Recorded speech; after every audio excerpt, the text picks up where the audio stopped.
دوستو، خداوند کا کلام آپ تک پہنچا ہے۔ پلیز لائک اور شیئر لازمی کیجیے۔ God bless you. ہوشیہ 13 باب۔ افرائیم کے کلام میں ہیبت تھی، وہ اسرائیل کے درمیان سرفراز کیا گیا، لیکن بال کے سبب سے گنہگار ہو کر فنا ہو گیا، اور اب وہ گناہ پر گناہ کرتے ہیں۔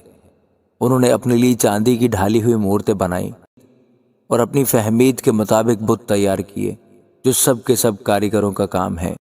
وہ ان کی بابت کہتے ہیں جو لوگ قربانی گزرانتے ہیں بچڑوں کو چومیں، اس لیے وہ صبح کے بادل اور شبنم کی مانند جلد جاتے رہیں گے، اور بھوسی کی مانند جس کو بگولا کھلیان پر سے اڑا لے جاتا ہے، اور اس دھوئیں کی مانند جو دودھ کش سے نکلتا ہے۔ لیکن میں ملک مصر ہی سے خداوند تیرا خدا ہوں، اور میرے سوا تو کسی معبود کو نہیں جانتا تھا، کیونکہ میرے سوا کوئی اور نجات دینے والا نہیں ہے۔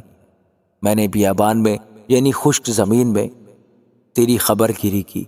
وہ اپنی چراگاہوں میں سیر ہوئے، اور سیر ہو کر ان کے دل میں گھمنڈ سمایا اور مجھے بھول گئے، اس لیے میں ان کے لیے شیر ببر کی مانند ہوا، چیتے کی مانند راہ میں ان کی گھات میں بیٹھوں گا۔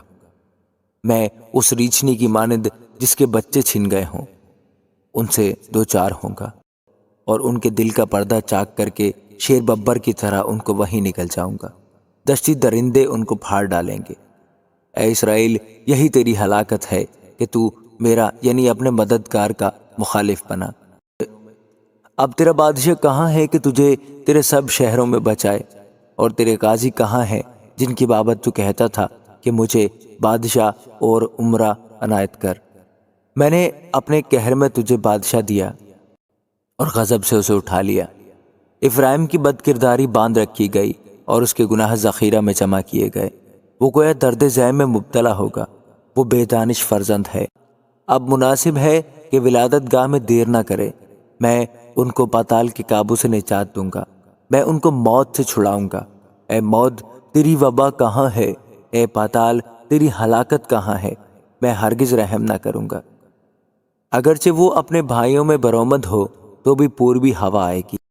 خداوند کا دم بیابان سے آئے گا، اور اس کا سوتا سوکھ جائے گا، اور اس کا چشمہ خشک ہو جائے گا۔ وہ سب مرغوب و ظروف خزانہ لوٹ لے گا۔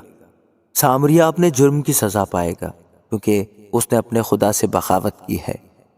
وہ تلوار سے گر جائیں گے، ان کے بچے پارا پارا ہوں گے، اور باردار عورتوں کے پیٹ چاک کیے جائیں گے۔ آمین۔